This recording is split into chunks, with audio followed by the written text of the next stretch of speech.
मागे तुम्ही बघता राष्ट्रवादी प्रायव्हेट लिमिटेड पक्ष झालाय का? राष्ट्रवादी काँग्रेस हा पक्ष पवार कुटुंबांचा स्वतःचा खासगी पक्ष झालाय का, अशा स्वरूपाची एक चर्चा सुरू झाली आहे। याचं कारण आहे की सध्या राष्ट्रवादी काँग्रेसमध्ये प्रचंड घोळ सुरू आहे। एकीकडे पार्थ पवारांच्या महत्वाकांक्षेला धुमारे फुटलेत, ज्येष्ठांना त्यांनी डावलायला सुरुवात केली अशी ओरड होऊ लागलेली आहे। तटकरे प्रफुल्ल पटेल यांनी जाहीरपणे जरी आपली नाराजी व्यक्त केली नसली तरी सुद्धा आपल्या कृतीतून त्यांनी हे दाखवून दिलेलं आहे की आपण नाराज आहोत। या व्यतिरिक्त छगन भुजबळ असतील, मुश्रीफ असतील, धनंजय मुंडे असतील, या नेत्यांना सुद्धा बाजूला करण्याचा उद्योग सुरू आहे का, अशा स्वरूपाची चर्चा आता उघडपणे पक्षात रंगली आहे। त्यातच तटकरेंनी शरद पवारांची भेट घेतल्यानंतर शरद पवारांची सुद्धा या सगळ्या प्रकरणात एंट्री झालेली आहे। एकूणच सगळा घोळ नेमका काय आपण पाहूयात।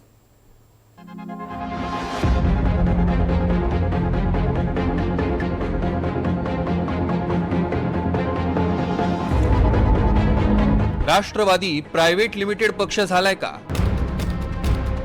हा प्रश्न विचारण्याची वेळ का आली, याचा विचार आता राष्ट्रवादी काँग्रेसनं करण्याची वेळ आली आहे। मी सुनेत्रा अजित पवार गांभीर्यपूर्वक प्रतिज्ञा करते की कायद्याद्वारे स्थापित झाले आहे अशा भारताच्या संविधानाबद्दल मी खरी श्रद्धा व निष्ठा बाळगीन।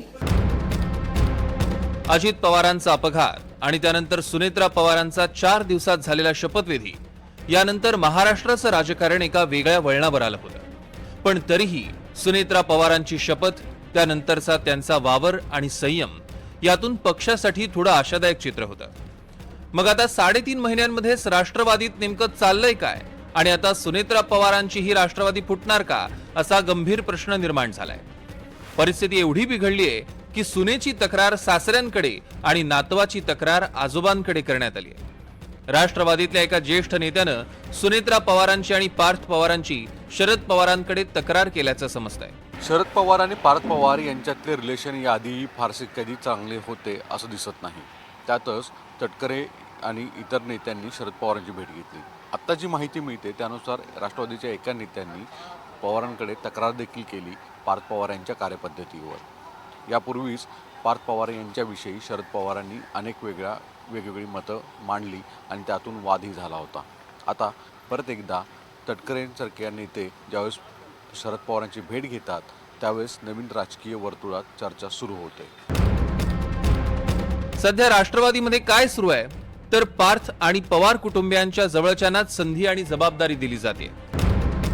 सुनेत्रा पवार राष्ट्रीय अध्यक्ष, जय पवार म्हणजे सुनेत्रा पवारांचा मुलगा खजिनदार, पार्थ पवार समन्वयक, अभिषेक बोके जे सुनेत्रा पवारांचे नातेवाईक आहेत ते राष्ट्रीय सचिव, धीरज पवार सुनेत्रा आणि पार्थ पवारांशी चांगले संबंध ज्यांचे आहेत ते युवा राष्ट्रीय अध्यक्ष, कार्यकारी अध्यक्ष प्रफुल्ल पटेल आणि प्रदेशाध्यक्ष सुनील तटकरे यांच्या नावाचा ना यात उल्लेख आहे ना त्यांना कुठली पद आहे। याशिवाय राष्ट्रवादीमध्ये अस्वस्थता असण्याची आणखी डझनभर कारण आहे।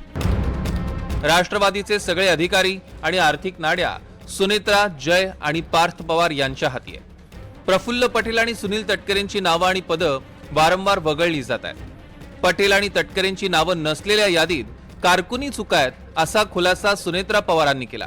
मात्र आजही ती यादी बदलण्यात आलेली नाही हे लक्षात ठेवायला हवं। पटेल आणि तटकरेंच्या जवळच्या असणाऱ्या ब्रिजमोहन श्रीवास्तव यांना राष्ट्रवादी युथ काँग्रेस कार्यालयात जाण्यापासून रोखण्यात आलंय। प्रफुल्ल पटेल, सुनील तटकरे, छगन भुजबळ, हसन मुश्रीफ, धनंजय मुंडे यांच्यासारख्या ज्येष्ठ नेत्यांना डावललं जात आहे। या सगळ्या गोंधळात राष्ट्रवादीचे 22 आमदार फुटणार असा दावा रोहित पवारांनी केलाय। ज्या पद्धतीने पक्ष चालू आहे तर याच्याकडे नक्कीच पक्षामध्ये किती लोक किती दिवस राहतील हा प्रश्न नक्कीच तिथे निर्माण होतो। आणि त्यातलं जे ठाण्याचे नेते स्वतःला समजणारे ते शिंदे गटामध्ये त्या ठिकाणी गेले। आता शिंदे गटाला किती त्याचा फायदा होईल हा वेगळा विषय, पण आता ते तिथे गेलेले आहे। त्यामुळे सुरुवात कुठं ना कुठेतरी झालेली आहे। त्याचा फायदा हा शिंदे गट आणि भाजप नक्कीच त्या ठिकाणी घेत आहे। फक्त भाजप थोडासा हुशार आहे, काही दिवस ते शांत बसतील, इलेक्शनच्या आधी मात्र ते इन्कमिंग सुरू ठेवतील। माझ्या कानावर ज्या बातम्या येत आहेत की पार्थ पवार आता स्वतःला सर्वेसर्वा समजतो, त्याला असं वाटतं की अजित पवार गेल्यानंतर तोच त्या पक्षाचा मालक असल्यासारखा तो वागायला लागलाय। इतकंच नाही तर एक्साईज डिपार्टमेंटमध्येही मोठ्या प्रमाणावर तो दुडगूस घालतोय असंही ऐकलंय।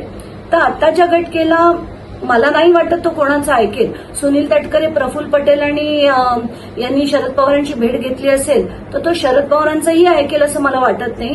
कारण तो आता त्या सगळ्याच्या पलीकडे गेलाय. त्याला असं वाटतं आता फडणवीस माझा ऐकतात, अमित शहा माझा ऐकतात आणि ही सगळी मंडळी कोणीच नाही आहेत आता, आणि सगळा चार्ज मी घेतला असं कदाचित त्याला वाटत असेल. असो, एकीकडे मला आनंदच आहे की सुनील तटकरे आणि प्रफुल्ल पटेल पक्षाच्या बाहेर. पार्थ पवार यांची तक्रार शरद पवार यांच्याकडे केली, कुटुंब प्रमुख म्हणून जे आहे ते पार्थ पवार यांना संमत द्यावी अशी. अहो, ही बातमी आहे. पार्थ पवारची तक्रार करायला पार्थ पवार एवढा मोठा नेता नाहीये. सुनेत्रा वहिनीबद्दल तर ठीक आहे. पार्थ पवार, जय पवार यांच्या तक्रारी करणं, मला वाटतं अशा काही प्रकार झाला नसाल. त्यांच्या अंतर्गत पक्षाच्या विषयी काही चर्चा झाली निश्चित असावी, परंतु त्याची माहिती आम्हाला नाहीये. महत्वाचं म्हणजे राष्ट्रवादीत नेमकं काय चाललंय याची कल्पना राष्ट्रवादीतल्या नेत्यांनाही नाहीये. मध्ये खरंच पक्षाचे कार्याध्यक्ष म्हणून प्रफुल्ल पटेल आहेत का? कारण की आता 29 एप्रिलला हे पत्र गेलेलं आहे. आज जवळपास 14-15 मे उलटलाय. मग तुमची इच्छा पक्षा म्हणजे त्यांच्या कार्याध्यक्ष आणि प्रदेशाध्यक्ष पदाची ती यादी तरी समोर येणार आहे? आज याला जोडून जरा विचारलं पाहिजे. तुम्ही आज उत्तर देता. 11 तारखेला रात्री ही आली. आज तारीख 16. त्याच्याबद्दल 29 तारखेचं पत्र टेक्निकल बोलले ना, तुम्ही टेक्निकल सांगता ना. मग ज्या वेळेला तुमच्या अरुणाचल प्रदेश आणि MLA त्याचा त्याचा स्ट्रोक करून अध्यक्ष आणि याचा उल्लेख होतो. जर का तुम्ही आता आम्हाला क्लॅरिफिकेशन देता अँड दॅट टू ओरली, कारण तुमचं रिटर्न याच्यामध्ये वेगळं. Leader of NCP in Rajya Sabha पुढे काही नाही. लीडर ऑफ NCP लोकसभा पुढे काही नाही. तो डू वी एक्सपेक्ट की त्याच्यामध्ये ते कार्याध्यक्ष नाही, राज्याचे अध्यक्ष सुनील तटकरे नाही, असा तिथे अर्थ संबोधला जातो. आणि एवढं क्लॅरिफिकेशन द्यायला 5 दिवस का लागतात तुम्हाला?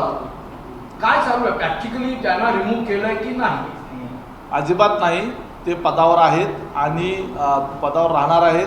यापूर्वी ते पदावर होते आणि राष्ट्रीय कार्याध्यक्ष आहेत.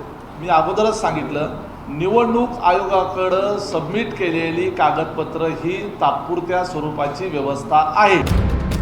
आता या सगळ्या अवस्थेतनं पुढे काय होईल याचा विचार करावा लागेल.